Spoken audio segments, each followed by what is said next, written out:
The food bowl stayed full. At first, they thought it was nothing. A whim. Cats could be fussy.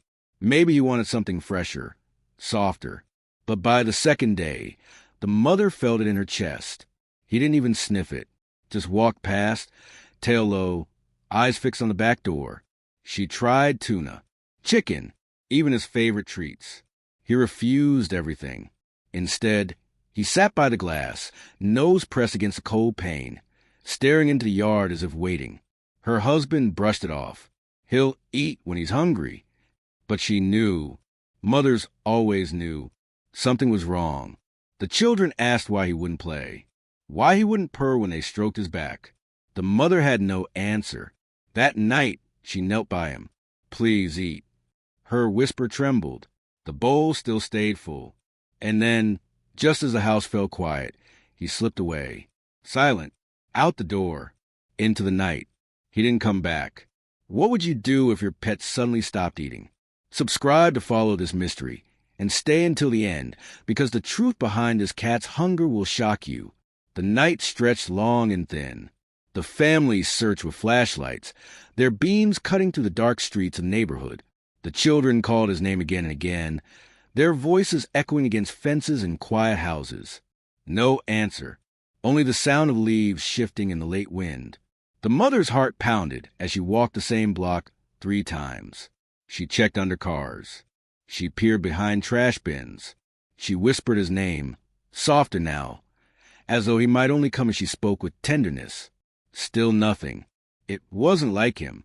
He always came when called, always circled back, brushing against their legs as if to remind them he belonged. But not tonight. Somewhere in the distance, a faint sound rose, thin, wavering, almost like a cry. The mother froze. Did you hear that? The children nodded. They all stood still, holding their breath. The cry came again, faint, desperate. But when they followed, the sound slipped away, as if drifting deeper into the dark.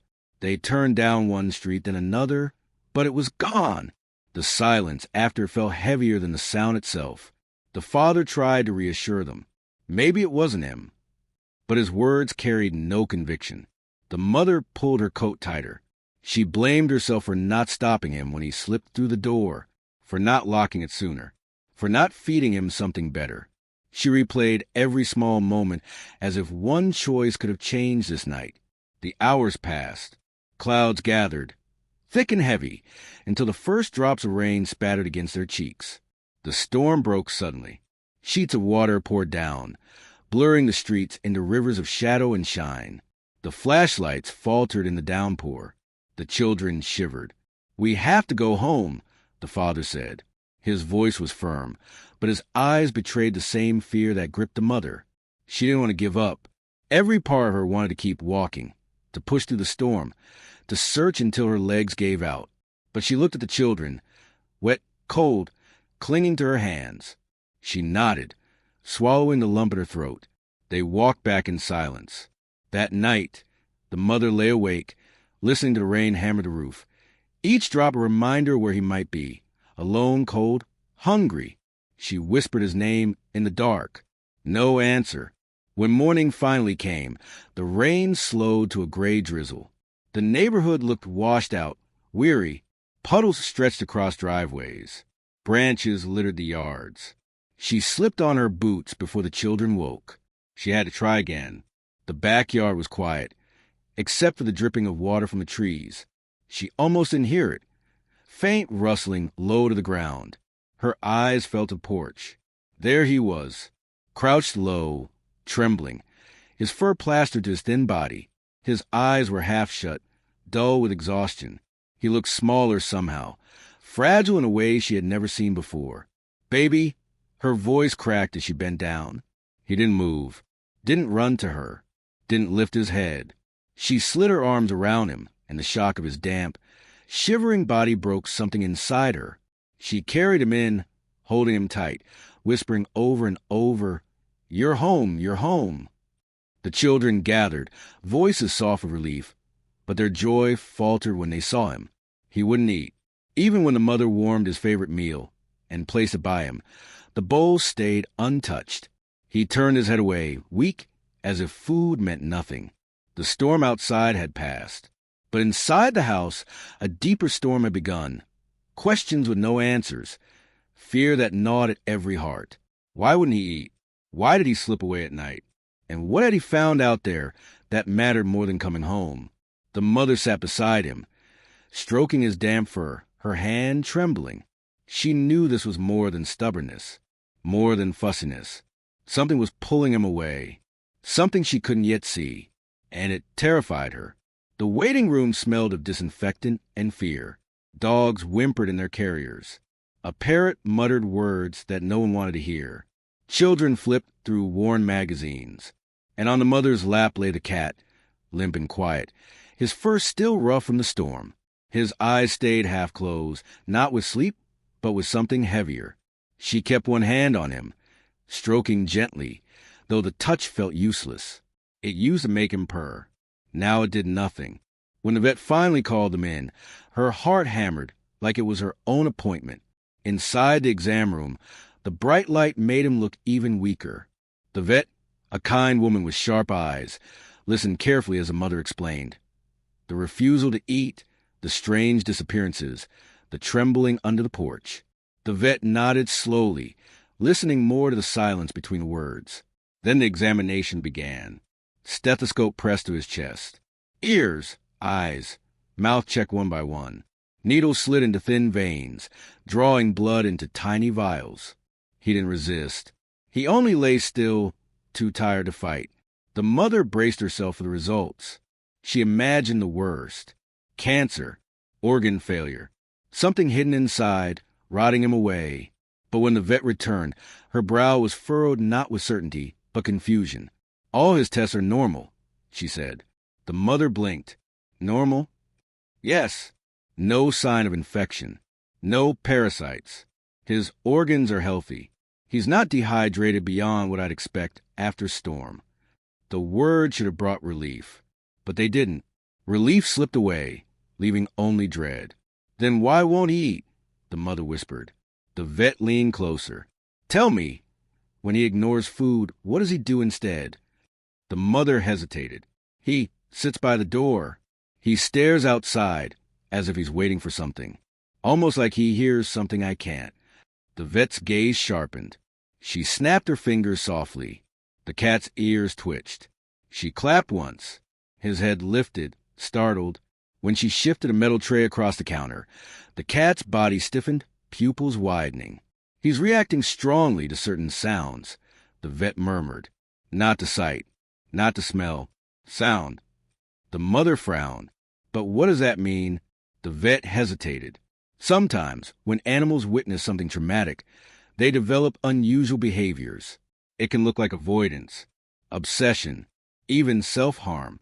It's not illness, it's memory. The mother felt her stomach drop. Trauma? From what? Their home was gentle. Their children loved him. He had never been hurt, unless it happened outside. The vet continued carefully. He may be responding to something you can't perceive, a sound tied to a memory, something he feels he must go back to. Unfortunately, I can't explain why. The mother held him tighter on the table, as if her arms could keep him from slipping into that invisible place. So what do I do? She asked. The vet's pause was too long. For now, keep him safe. Watch closely. Don't let him wander. The words felt thin. Not enough. The mother nodded anyway. She gathered him up, carried him out past the waiting room where other animals stared, as if they could sense something she couldn't. On the drive home, the children were quiet in the back seat. Each bump in the road made him stir, restless, ears flicking at sounds no one else noticed. By the time they reached the house, she was exhausted. She placed him gently on the rug, set down fresh food, and waited. He sniffed it once, then turned away. Her heart sank. That evening, she tried again. She warmed the food. She sprinkled in treats. She even tried spoon-feeding him, but he twisted his head, avoiding every bite.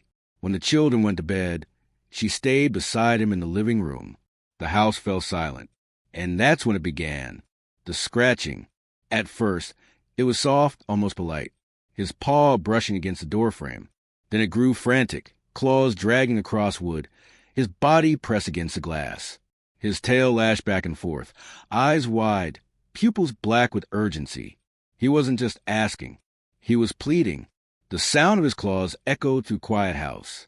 The mother sat frozen, torn in half, between the vet's warning and his desperation, between keeping him safe and letting him go. "Please," she whispered. "Please stop." But he wouldn't. He scratched and scratched, each stroke sharper, more desperate, as though the door itself stood between him and life. The mother pressed her hand to the glass, inches from his paw. On the other side, he stilled for a moment, staring at her. His eyes glistened in the faint light, not with sickness, but with longing. Something out there mattered more to him than food, more than comfort, more than her. She closed her eyes, fighting tears, because she knew this was only the beginning. The scratching grew louder each night. The mother told herself she wouldn't give in. The vet had said to keep him safe. She had promised the children he wouldn't slip away again, but the sound was unbearable. It wasn't just claws on wood. It was something deeper. A cry pressed into the silence of the house. A call she couldn't translate. On the fourth night, she gave up pretending. She slipped on her coat, unlatching the door just enough to let him dart out. He didn't hesitate. He bolted into the dark, paws barely touching the grass. Her heart hammered as she grabbed a flashlight and followed. He moved quickly, but not randomly. His path was sharp, purposeful, as if he had walked it many times before. Past the neighbor's yard, past the broken fence at the end of the street, into the tangled brush where the streetlights no longer reached. She pushed through branches, mud sucking at her shoes. Every few seconds, she caught his eyes glinting in her beam. He didn't wait for her, but he didn't vanish either. He wanted her to follow. Finally, he stopped. The beam of her flashlight cut across a small structure at the edge of a clearing. Old, slanted, swallowed by vines. An abandoned shed, its wood warped and peeling. Her breath caught. The cat crouched low, tail twitching, staring at the broken boards near the base of the wall. The mother stepped closer, the smell of rot and damp earth filling her nose. That's when she heard it. Faint, fragile, almost lost beneath the night sounds. Mewing. Her chest tightened. She knelt, pressing the flashlight close to the boards. The sound grew sharper. Thin cries, desperate and small. Her fingers shook as she pulled at the loose wood. It splintered easily. Behind it, in a hollow, dark pocket beneath the shed, she saw them. Kittens. 3, maybe 4. She couldn't tell at first. Their tiny bodies pressed together, formatted, eyes wide and glassy. They were thin, bones sharp beneath patchy coats. Their cries wavered in the beam of light, a chorus of hunger. Her own cat slipped forward, pressing his nose through the gap, mewing softly back at them. His paw reached in, gentle, as if counting. The mother's throat closed. It all made sense now. The refusal to eat. The nights he vanished. The scratching at the door. He hadn't been rejecting food. He had been saving it for them. He had been giving up his own strength, so theirs might last a little longer. Her hands trembled as she widened the gap, ignoring the sting of splinters. One by one, she lifted them out, each kitten so light it felt like holding air. They squirmed weakly, too exhausted to fight. The cat rubbed against them, licking their heads, purring low and rough. His body shook with weakness, but his eyes burned with something fierce. He had kept them alive. Somehow, against everything, he had kept them alive. The mother cradled the kittens against her chest. She turned back toward the dark trail, heart racing with awe and dread. What would the neighbors say? What would the children think? Their cat was not just theirs anymore. He belonged to something bigger now. By the time she stumbled back through the fence, her arms ached. The kittens cried softly, their voices pulling at her heart. At the porch, the light from the kitchen window spilled warm across the steps. She hesitated, clutching the tiny lives to her chest. Inside, she heard movement, the children stirring, the father pacing. What would she tell them? That their cat had chosen to be more than a pet? That he had chosen to starve himself for strangers' children, for lives not his own? She pushed open the door. The children gasped. The father froze. Kittens, 4 of them, fragile and wide-eyed, mewing in her arms. Their cat followed behind, tail low but steady, as if presenting proof of his secret. The mother set the kittens down gently on a blanket. They stumbled clumsily, mews sharp with hunger. The children knelt close, whispering in awe. The father shook his head, disbelief heavy in his voice. All this time, the mother couldn't answer. She only stroked the cat, her tears falling into his fur. He curled beside the kittens, pulling them close, purring weakly as though to reassure them and her that this was why. This was what he had been waiting for. The bowl had stayed full, because love had emptied him. The mother sat back, trembling, caught between awe and fear. She knew what kindness demanded, but she also knew the world outside, the whispers, the judgment, the questions. Would the neighbors understand? Would anyone believe the truth? For now, it didn't matter. For now, the kittens were safe. But in her chest, unease curled. The secret was out. At first, it was just whispers. A neighbor leaning over the fence, eyes narrowing at the sight of the kittens mewing in the grass. Another shaking her head when the children carried them inside in a shoebox lined with towels. By the end of the week, the whispers had sharpened into words. They're not his. He stole them. You shouldn't let your kids near strays. They're diseased. That cat of yours is sick in the head. The mother tried to ignore it. She kept the kittens fed, warmed by lamps, wrapped in old baby blankets. She let the children name them Lily, Patch, Cricket, and Ash. Names brought life, even the fragile. But outside, the judgment spread. At the grocery store, an old woman muttered about irresponsible people who can't keep their pets inside. At school, another mother suggested the children were making it up, spinning tales about a heroic cat to hide the truth, that the family had taken kittens from somewhere they didn't belong. The weight of it pressed heavy. The father grew restless, muttering that maybe they should give the kittens to a shelter before things went further. But every time the mother considered it, she looked at her cat. He barely left their side. His body was thin, weaker by the day, yet he curled around the kittens as if his bones themselves could shield them. He refused food still, choosing instead to nudge the dish toward them, as though even now he believed it was not his to take. The mother brought him back to the vet. She needed proof. Answers. The vet examined the kittens, lifting each gently, listening to their shallow breaths. Then she placed them back into the box, her face solemn. They wouldn't have survived without him, she said. Not in that shed. Not in this weather. He must have stayed with them, kept them warm, given everything he had. The mother's throat burned. But the neighbors say... The vet shook her head. Let them talk. Animals don't understand ownership the way we do. He saw lives. He chose to protect them. The word should have steadied her. But outside the clinic, whispers carried louder. Some accused her of making it up to draw sympathy. Others said the kittens belonged to a feral mother nearby, that her cat had interfered. The children came home one afternoon, faces red with tears. They said we're liars. They said Patch isn't real. The mother held them close, anger rising sharp in her chest. That night, she sat at the table, the kittens sleeping in a basket beside her, her cat curled weakly around them. The father rubbed his temples, exhausted. You know what people are saying, he muttered. They think we're keeping strays at the expense of our own cat. They think we're foolish. Maybe we are. She looked at the cat. His sides rose and fell with shallow breaths. His fur was dull, his body frail.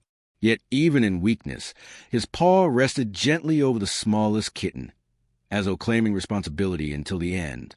Is it foolish, she whispered, to keep alive what someone else will let die? Silence hung heavy. The decision weighed on her chest. If they gave the kittens to a shelter, her cat might stop the slow starvation. He might finally eat. He might return to them fully. But if they took them away, what would be left in him? Would his spirit break? Would he fade anyway? Not from hunger, but from loss? She couldn't answer. The days blurred. Whispers grew into open judgment. Notes slipped into their mailbox. Keep your filthy strays away. Anonymous voices muttering. Selfish. irresponsible. The mother tried to shield the children, but even they felt it. Their joy in naming the kittens dulled. Their laughter faltered when neighbors crossed the street to avoid them. Still, inside their home, a different world breathed. The kittens grew stronger, their cries sharper, their eyes brighter. They stumbled clumsily on new legs, tumbling across the blankets, learning the shape of play. And always, their cat was there. Even when too weak to rise, he let them climb over him, burrowing into his fur. He licked their heads with what little strength he had left, as if each lick bought them another day. The mother sat in the doorway one evening, watching this quiet miracle unfold. Tears blurred her vision. She knew the world outside saw strays, inconvenience, trouble, but she saw sacrifice. She saw love stronger than survival, and she knew she couldn't let it go. The decision settled in her bones, heavy but unshakable. She would keep them, all of them, no matter what the neighbors said, no matter how many whispers followed her through town, because love wasn't measured by approval. It was measured by what you were willing to give up. And if her cat could give up his own body for them, she could give up her pride. She rose, walking to the basket, lifting one small kitten into her hands. It mewed, tiny and fierce. Her cat's eyes flickered open, tired but watchful, following her every move. "I promise," she whispered to him. "They'll stay. They're yours. They're ours."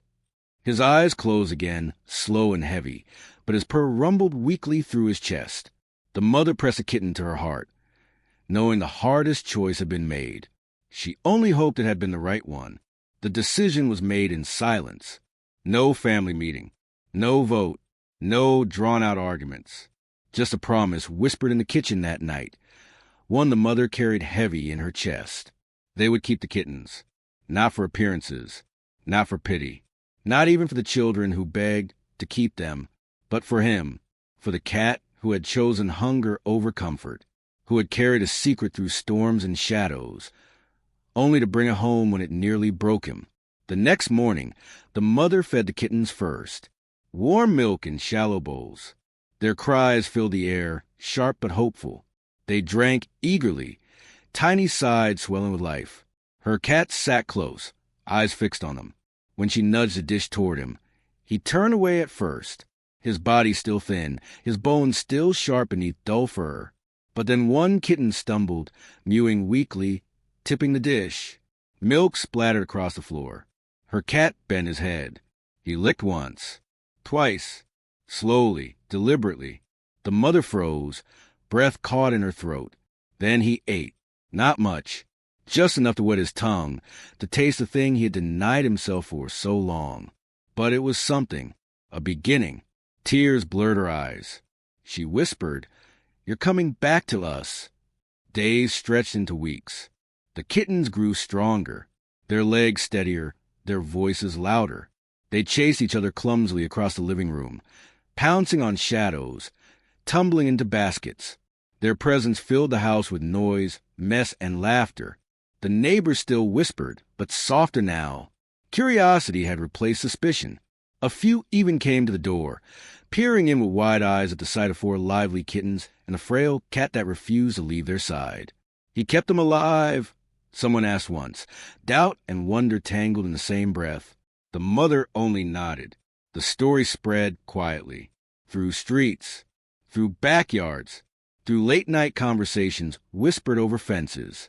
What began as judgment shifted, piece by piece, into awe. The cruel words faded. In their place came questions, tentative and unsure. How did he know to care for them? Why would he give up so much? The mother had no answers. She only knew what she had seen, sacrifice woven into every choice he made. And slowly, as if rewarded for that sacrifice, her cat began to change. He ate more each day. At first, just a few bites, then half a dish, then whole meals, as though his body finally trusted it was allowed to take again. His fur grew shinier, his step steadier. The dullness in his eyes lifted, replaced by something fierce, something alive. The children noticed first. "He's purring again," they whispered one night, giggling softly as he curled against them. The mother sat back, watching with wet eyes. Relief pulsed through her chest, sharp and sweet. He was coming back. One evening, the family gathered in the living room.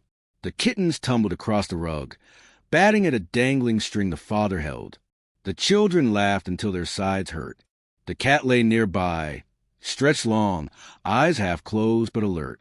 Every so often, one kitten would climb onto him, pawing at his whiskers. He never moved them away. Instead, he pulled them close, curling his body protectively around their small forms.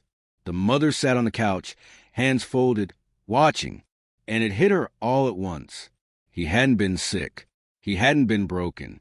He had been starving himself, choosing every day to give up what he needed so they might live. His silence, his weakness, his refusal to eat. It had all been love. Her breath caught. Tears blurred her vision. She pressed her hand to her mouth to stop the sob that rose, but it escaped anyway, trembling and raw. The children looked at her, confused. The father frowned, but she only shook her head, whispering through tears. He wasn't sick. He was saving them. The words filled the room like a revelation. The cat stirred, lifting his head. His eyes met hers. For a moment, she swore he understood, that he knew she finally saw him clearly. She knelt down, pressing her forehead to his. "You're our hero," she whispered.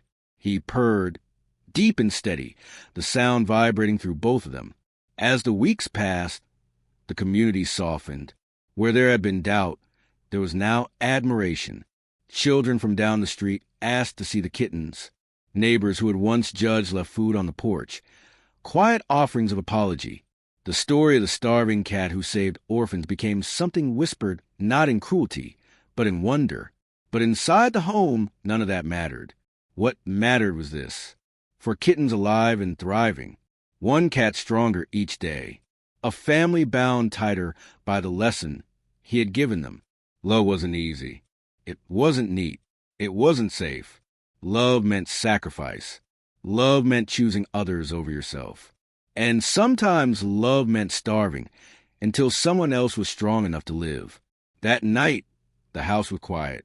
The children asleep. The kittens curled in a heap, warm and safe. The cat nestled among them, body curved protectively, his purr low and steady. His eyes slipped shut, peace finally softening his face. The mother stood in the doorway, her hand pressed to her chest. She had feared losing him. She had feared the judgment of others. She had feared the weight of choice. But now, watching him surrounded by the lives he'd saved, she felt only gratitude. He had taught them something no book, no sermon, no neighbor could. That true love demands everything, yet gives back more than you can ever measure. She whispered into the quiet, her voice trembling but sure. "You're home, all of you, and you always will be." The cat's tail twitched once, content, before sleep carried him deeper into peace. The mother turned out the light, leaving them together, one family, whole at last.